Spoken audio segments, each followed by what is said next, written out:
আসসালামু আলাইকুম। Advanced learning একাডেমির পক্ষ থেকে সবাইকে জানাই অনেক অনেক শুভেচ্ছা ও অভিনন্দন।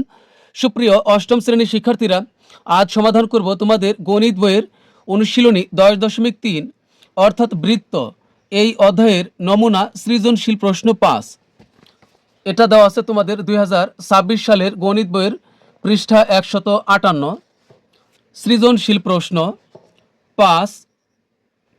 ও কেন্দ্র বিশিষ্ট দুইটি সমকেন্দ্রিক বৃত্ত এ বি সি ও পি কিউ আর, অর্থাৎ এখানে ও কেন্দ্র বিশিষ্ট দুইটি সমকেন্দ্রিক মানে একই কেন্দ্র, দুইটি বৃত্তের একই কেন্দ্র হলে তাকে সমকেন্দ্রিক বলা হয়। অর্থাৎ এখানে দুইটি বৃত্ত আছে, তার কেন্দ্র হলো একটি, এজন্য একে বলা হয় সমকেন্দ্রিক বৃত্ত। এ বি সি এই হলো একটি বৃত্ত, আর অপর বৃত্তটি হলো দ্বিতীয় বৃত্তটি হলো অপর বৃত্তটি হলো পি কিউ আর। তো এখান থেকে আমাদেরকে ক, খ এবং গ তিনটি অঙ্ক সমাধান করতে হবে। সৃজনশীল প্রশ্ন 5 অবশ্যই আমরা সমাধান করব, তবে তার পূর্বে বৃত্ত সম্পর্কে আমাদের স্পষ্ট কয়েকটি ধারণা থাকা প্রয়োজন। যেমন এটি হলো একটি বৃত্ত, আর এটা হলো বৃত্তের কেন্দ্র। তো আর এইটা হলো এটা হলো পরিধি, এটা হলো পরিধি।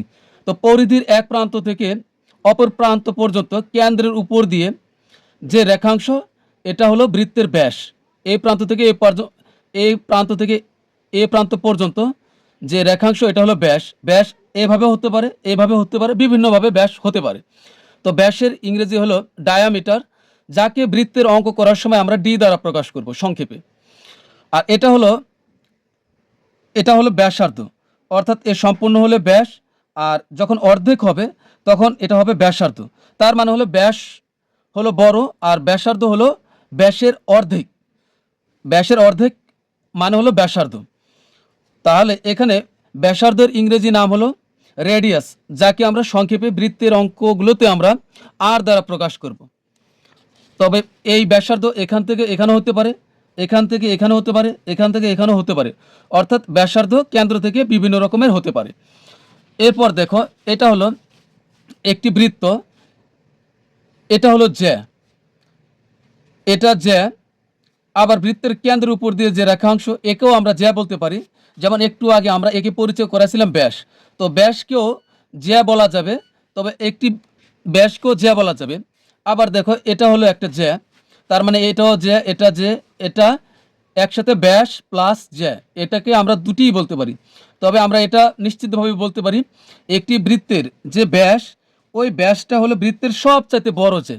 এটা জ্যা, কিন্তু এটা ছোট হবে, এটা জ্যা, এটাও ছোট হবে, কিন্তু বৃত্তের উপর দিয়ে যে ব্যাসটা যাবে এটা হলো সবচাইতে বড় জ্যা।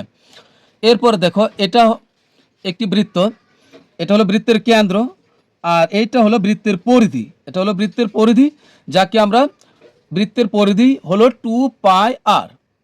যেমন আমরা ক্রিকেট খেলার মাঠে, আমরা যারা ক্রিকেট খেলা দেখেছি তারা অবশ্যই বলতে পারবো যে একদম সীমানার ঘেঁষে ওইখানে কিন্তু দড়ি দিয়ে বাউন্ডারি দেওয়া আছে। মূলত আমরা যে ক্রিকেট খেলাতে দড়ি দেখতে পাই বাউন্ডারি হিসেবে, ঠিক ওটাই হলো বৃত্তের পরিধি। মোট কথা হলো, আমরা বৃত্তের অঙ্কগুলোতে বৃত্তের ব্যাস সমান হবে ডি, বৃত্তের ব্যাসার্ধ হবে আর, বৃত্তের পরিধিকে আমরা 2πr দ্বারা প্রকাশ করব। বৃত্তের পরিধি হবে 2πr, বৃত্তের ক্ষেত্রফল πr²। আর দেখো, এটা হলো একটা নতুন একটি চিহ্ন, এটা হলো পাই, এটা হলো পাই।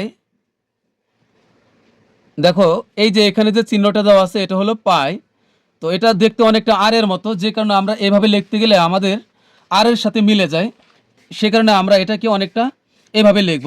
তো পায়ের মান হলো 3.14 অথবা 3.1416।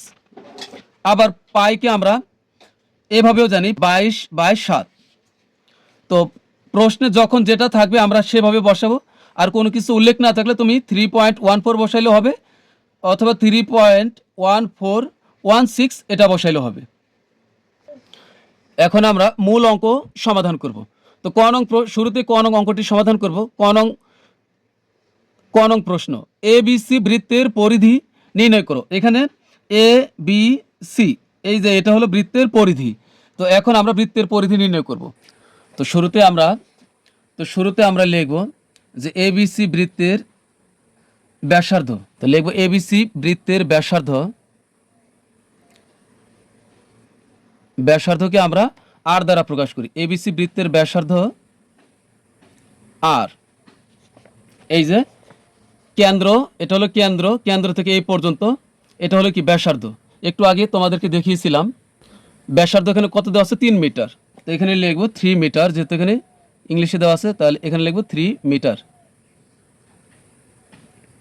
সুতরাং সুতরাং এবিসি বৃত্তের পরিধি, এবিসি আমাদের পরিধি বের করতে বলছে, সুতরাং এবিসি বৃত্তের পরিধি, পরিধি বৃত্তের পরিধি আমরা জানি 2 পাই আর, 2 এটা হলো পাই আর। তো এখন আমরা মান বসিয়ে দিব।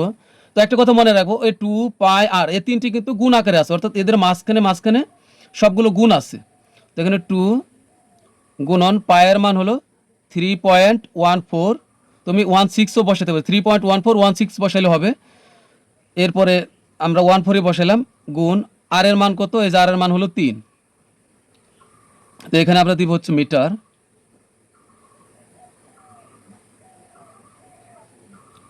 এখন এই সবগুলো আমরা গুণ করে দিব, তাহলে 2 গুণন 3.14 গুণন হবে 3, তাহলে হবে 18.84, 18.84। তবে তুমি অনেক ভিডিওতে তুমি এটাও দেখতে পারো যে এখানে 18.85 এসেছে। তুমি যদি এখানে 3.1416 ধরো, তাহলে কিন্তু এখানে 18.85 আসবে। তবে এটা মনে রাখবে, দশমিক যুক্ত অঙ্কের বেলাতে দশমিকের পরে 1 2 কম বেশি এগুলো কোনো সমস্যাই না। তো এটা হলো আমাদের উত্তর, বৃত্তের পরিধি এত মিটার।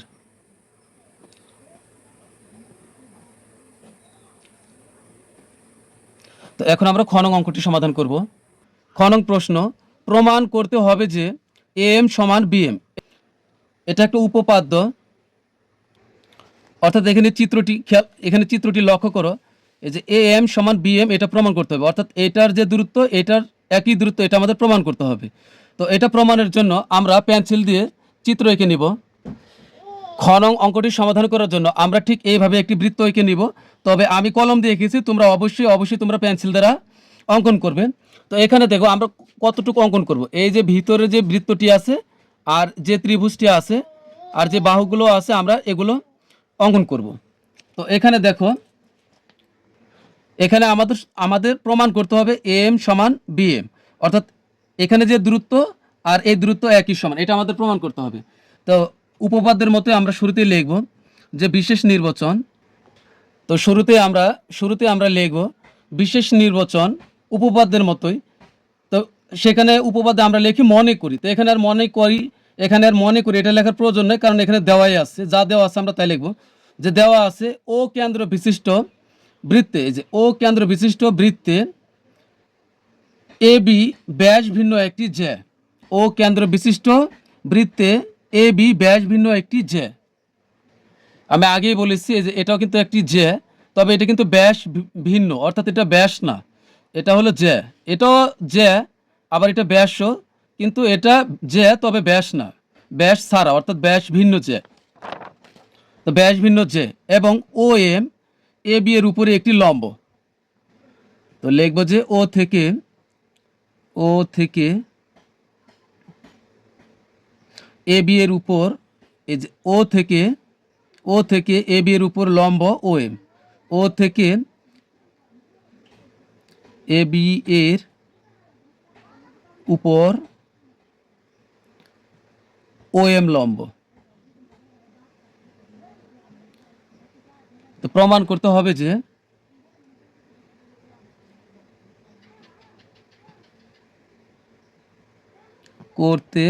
যে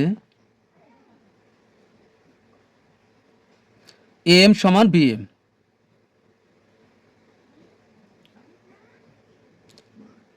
তো আমরা উপপাদ্যের অঙ্কগুলোতে কি করি, প্রমাণের আগে আমাদের অঙ্কন করতে হয়। তো এখন আমরা লিখব অঙ্কন।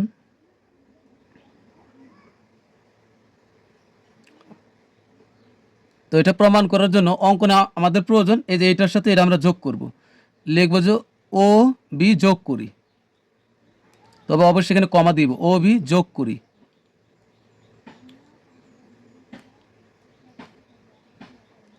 তো এখন আমরা যোগ করবো এটা। তো আমরা এটা যোগ করে দিব এটার সাথে এটা।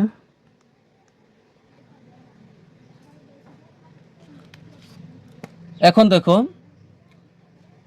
এখানে দুইটি ত্রিভুজ হলো, এই একটা ত্রিভুজ, এই হলো একটা ত্রিভুজ, তবে এটাও সমকোণী ত্রিভুজ, এটাও সমকোণী ত্রিভুজ। সমকোণী ত্রিভুজ মানে হলো যে ত্রিভুজের একটি কোণ 90 ডিগ্রি। তো 90 ডিগ্রি কোণের চিহ্ন হলো এটা, এই যে এরকম বর্গের মতো চতুর্ভুজ আকৃতি, এটা হলো সমকোণী ত্রিভুজের চিহ্ন। তো এখন আমাদের প্রমাণ করতে হবে কি এইটা আর এটা হলো সমান। তো আমরা ধরো এই দুইটা হলো ত্রিভুজ, এটা একটা সমকোণী ত্রিভুজ যে ত্রিভুজের একটি কোণ হলো 90 ডিগ্রি, এটাও সমকোণী ত্রিভুজ, এটাও সমকোণী ত্রিভুজ। এখন আমরা যদি এটা হলো অতিভুজ, সমকোণের বিপরীত বাহু হলো অতিভুজ, এটা হলো বড় বাহু, এটা অতিভুজ, এটা অতিভুজ। আমরা যদি এই যে এই বাহু আর এই বাহু যদি প্রমাণ করতে পারি সমান, আর আরেকটা বাহু, এই বাহু আর এই বাহু যদি প্রমাণ করতে পারি সমান, তাহলে আমরা নিশ্চিতভাবে ঘোষণা দিয়ে বলতে পারবো যে এইটা আর এটা সমান। তার মানে কি আমাদের এটার এই ত্রিভুজের দুইটি বাহু, আর তার মানে হলো আমাদের এই ত্রিভুজের দুইটা বাহু আর এই ত্রিভুজের দুইটা বাহু, যে কোনো দুইটা বাহু যদি আমরা এক সমান প্রমাণ করতে পারি, তাহলে অপর যে আরেকটি বাহু আছে এইটা আর আমাদের প্রমাণ করে দেখাতে হবে না। তখন আমরা এটা নিশ্চিতভাবে বলে দিতে পারবো যে এই বাহু আর এই বাহু সমান। আমাদের কিন্তু এই বাহু আর এই বাহু সমানের কথা বলা হয়েছে, অর্থাৎ এইটা আর এইটা। তাহলে এখন আমরা প্রমাণ করব। আগে আমরা দুইটা বাহু সমান প্রমাণ করি। প্রথমে আমরা দুইটা বাহু সমান এটা আমরা প্রমাণ করব। তো এখন লিখব প্রমাণ।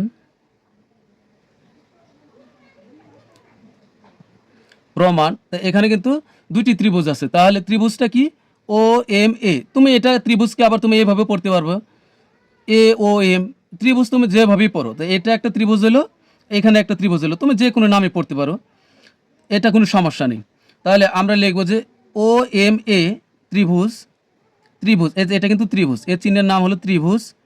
ও এম এ ও ত্রিভুজ ও এম বি, ত্রিভুজ ও এম বি সমকোণী ত্রিভুজ দ্বয়ে, কারণ দুটি সমকোণী আর ত্রিভুজ হলো দুইটি, এজন্য দ্বয়ে লিখব। সমকোণী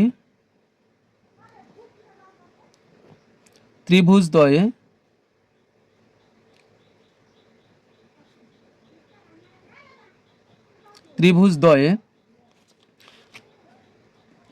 এটা হলো অতিভুজ। তাহলে অতিভুজ ও এর সমান অতিভুজ ও বি। আমরা দুইটা বাহু মিল দেখাই আগে। অতিভুজ, এটা কিন্তু অতিভুজ, এটা অতিভুজ, কারণ হলো সমকোণের বিপরীতটা অতিভুজ হয়, এটার সমকোণ এটা বিপরীত হবে অতিভুজ। তো অতিভুজ ও এর সমান অতিভুজ ও বি। তাহলে আমাদের এই বাহু আর এই বাহু প্রমাণ হয়ে গেল। তাহলে এখন আমাদের এই বাহু আর এই বাহু প্রমাণ হয়ে গেল সমান। কারণ হলো কি, এটা আবার একটা কারণ আছে, এটা হলো একই বৃত্তের ব্যাসার্ধ। কারণ এই একটা বৃত্ত, এই বৃত্তেরই এটাও ব্যাসার্ধ, এটাও ব্যাসার্ধ, তার মানে কি একই হবে। যেহেতু একই বৃত্তের ব্যাসার্ধ, এই ত্রিভুজের অতিভুজ, ওই ত্রিভুজের অতিভুজ, দুটি হলো একই বৃত্তের ব্যাসার্ধ, তাহলে তো অবশ্যই দুটি সমান হবে। তো এখানে লিখে দেব একই বৃত্তের ব্যাসার্ধ, একই বৃত্তের ব্যাসার্ধ। আবার দেখো এই যে ও এম লম্ব, এটাও একটা বাহু, তবে এই বাহুটা দেখো এই ত্রিভুজের বেলাও এই বাহুটা আছে, আবার এই ত্রিভুজের বেলাও এই বাহুটা আছে, অর্থাৎ দুটি ত্রিভুজের সাধারণ বা মিল বাহু হলো ও এম, মানে ও এম হলো দুটি ত্রিভুজেরই একটি অংশ। তাহলে ও এম সমান ও এম, এটা হলো সাধারণ বাহু।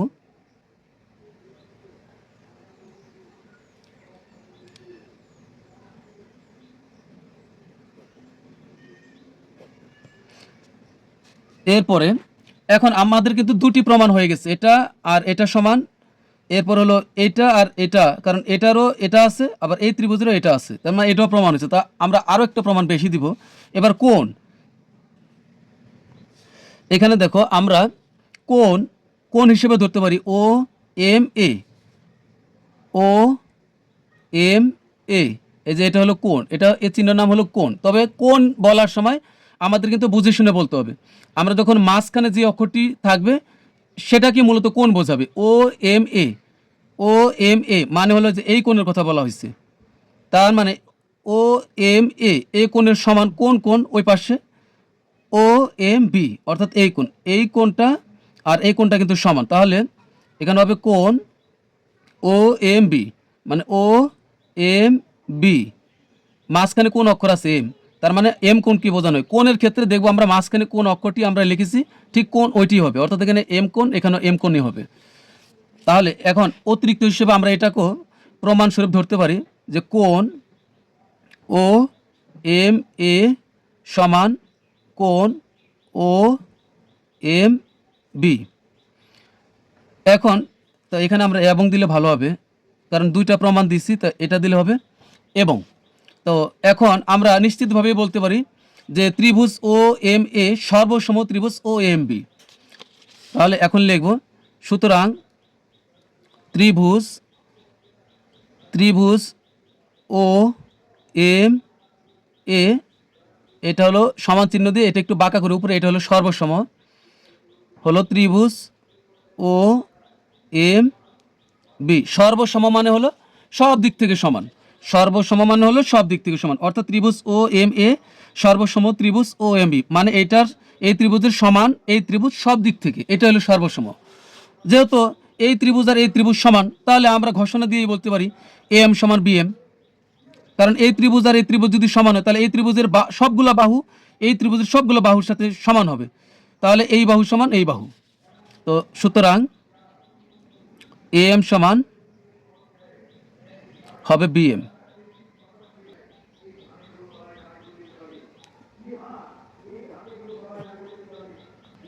তাহলে আমরা ঠিক এইভাবে খ নং প্রশ্নের সমাধান করে দেব। তো এখন আমরা সর্বশেষ গ নং অঙ্কটি সমাধান করব। গ নং প্রশ্ন, প্রতি বর্গমিটার ৭৫ টাকা হিসেবে গারো অংশে ঘাস লাগাতে কত খরচ হবে তা নির্ণয় করো। তো এই যে গারো অংশ, এখানে ঘাস লাগাতে কত খরচ পড়বে এটা আমাদের নির্ণয় করতে বলা হয়েছে। তো এখানে কিন্তু দুইটি বৃত্ত আছে, তাহলে দুইটি বৃত্তের আগে ক্ষেত্রফল বের করতে হবে।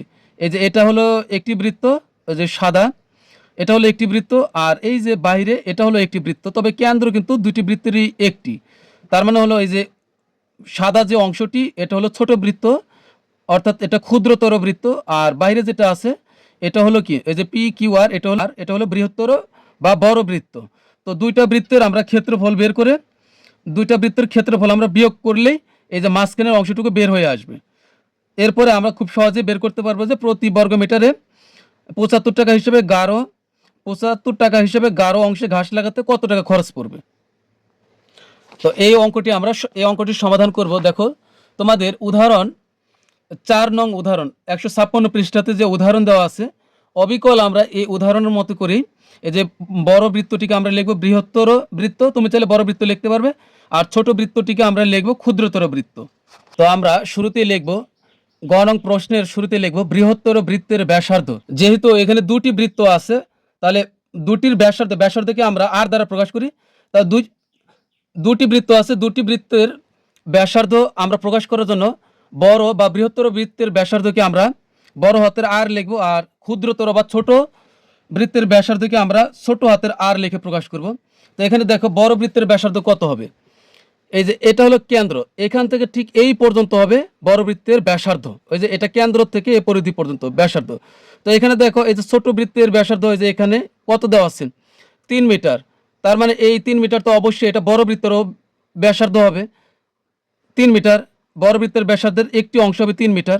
আবার এখান থেকে এই যে এটার দৈর্ঘ্য দেওয়া আছে কত ২ মিটার, তাহলে এখানকার ২ মিটার আর এখানে আছে ৩ মিটার, মানে কি এখান থেকে এই পর্যন্ত হলো ৩ আর এখান থেকে এ পর্যন্ত হলো ২, তার মানে হচ্ছে ৫ মিটার হবে বড় বৃহত্তর, তার মানে হবে বৃহত্তর বৃত্তের ব্যাসার্ধ হবে ৫ মিটার। তাহলে লিখব বৃহত্তর বৃত্তের ব্যাসার্ধ 3+2 মিটার সমান হবে 5 মিটার। তাহলে এটার আমরা ব্যাসার্ধ পেলাম। এখন এর ক্ষেত্রফল কত হবে, তাহলে সুতরাং বৃহত্তর বৃত্তের ক্ষেত্রফল, তো সুতরাং আমরা উদাহরণের মতো করেই করব। সুতরাং বৃহত্তর বৃত্তের ক্ষেত্রফল। আমি তোমাদেরকে প্রথমে দেখিয়েছিলাম যে বৃত্তের ক্ষেত্রফল হলো পাই আর স্কোয়ার। তো এখানে যেহেতু দুইটি বৃত্ত, তো আমি ছোট হাতের আর লিখলাম না, বড়টির জন্য বড় হাতের আর লিখে তার উপর স্কোয়ার করলাম।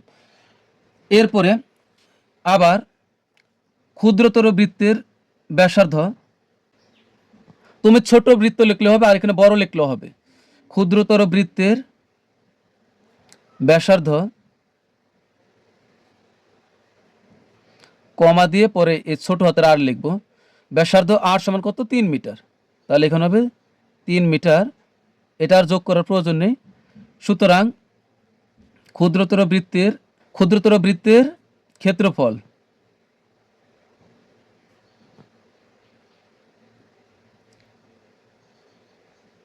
ক্ষেত্রফল সমান কত হবে? এই যে পাই, এবার ছোট হাতের আর স্কোয়ার। আমরা কিন্তু দুটি বৃত্তের ক্ষেত্রফল পেলাম। তো এখন আমরা বড়টা থেকে ছোটটা বিয়োগ করব। তো এটা হলো বড় আর এটা ছোট, তো এটাই হবে গাঢ় অংশের পরিমাণ। তো সুতরাং গাঢ় অংশের ক্ষেত্রফল হবে এই যে বড় ক্ষেত্রফল বিয়োগ ছোট ক্ষেত্রফল, পাই আর স্কোয়ার বিয়োগ পাই আর স্কোয়ার। এরপরে এখন আমরা এখানে কি করতে পারি? এই দুইটার ভিতর কিন্তু কমন যায়, যে পাই মিল আছে, তো আমরা পাই কমন নিই দুইটার ভিতর থেকে। এখানে আমরা পাই কমন নিলাম। পাই যদি কমন নেই তাহলে পাই কমন নেওয়া মানে কি? বাদ দেওয়া। তো পাই কমন নিচ্ছি, তাহলে এখানে পাই বাদ থাকবে কি? এখানে থাকবে হলো বড় হাতের আর স্কোয়ার বিয়োগ এই পাই কমন নিচ্ছি, পাই বাদ থাকবে হলো ছোট হাতের আর স্কোয়ার। তো এখন আমরা এখানে মান বসিয়ে দিই। এই পায়ের পাই থাকলো, আর এর মান কত? আর এর মান কিন্তু এই যে 5 মিটার, এই যে 5 মিটার। তাহলে এখানে লিখবো হলো 5 মিটার, এখানে 5, আর যেহেতু আর এর উপর স্কোয়ার তাহলে 5-এর উপর স্কোয়ার হবে বিয়োগ এই আর এর মান হলো 3, তাহলে 3-এর উপর হবে স্কোয়ার। তাই এখন মান বসিয়ে দিচ্ছি। এখন এখানে লিখবো বর্গ মিটার, যেহেতু ক্ষেত্রফল বর্গ মিটার সমান পায়ের পাই থাকলো, আর এখানে হচ্ছে 5-এর উপর স্কোয়ার মানে হলো 25, আর 3-এর উপর স্কোয়ার মানে হলো 9 বর্গ মিটার পাই। এখানে 25 থেকে 9 বাদ দিলে কত হবে? 16। তো এখানে আমরা পাই না লিখে একবার আমরা এই পায়ের মান কত? 3.14, আর পায়ের সাথে কিন্তু এটা গুণ আকারে আছে, তো আমরা গুণ দিয়ে 25 থেকে 9 বিয়োগ করলে হবে 16। আর এই বর্গমিটার কি করলাম? পায়ের মান হলো 3.14, আর এটা তো গুণ, এই ব্র্যাকেট মানে গুণ, তো এই গুণ দিয়ে দিলাম, আর 25 থেকে 9 বিয়োগ করলে হলো 16 বর্গ মিটার। এখানে একবারে লিখি বর্গ মিটার। তো এখন এখানে আমরা গুণ করলে কত হবে? 3.14 গুণন হবে এই 16, 50.24। তাহলে এখানে হবে 50.24 বর্গমিটার। গাঢ় অংশের পরিমাণ হলো এটা। তো এখন আমরা লিখব যে 1 বর্গমিটার ঘাস লাগাতে খরচ হয় 75 টাকা। 1 বর্গমিটার ঘাস লাগাতে খরচ হয় কত? 75 টাকা। তো 1 বর্গমিটার ঘাস লাগাতে খরচ হয় 75 টাকা। তো অতএব এই যে এতটুক, অতএব 50.24 বর্গমিটার ঘাস লাগাতে খরচ হয়। তো এখানে হচ্ছে 75 গুণন 5024 টাকা। এখানে আমরা গুণ করব 50, এখানে 50 দশমিক হবে, তাহলে এটার সাথে গুণ হবে কত? গুণ হবে 75, তো 7 5, তাহলে হবে 3768 সমান 3768 টাকা। তো এটাই হলো আমাদের উত্তর গ নং প্রশ্নের।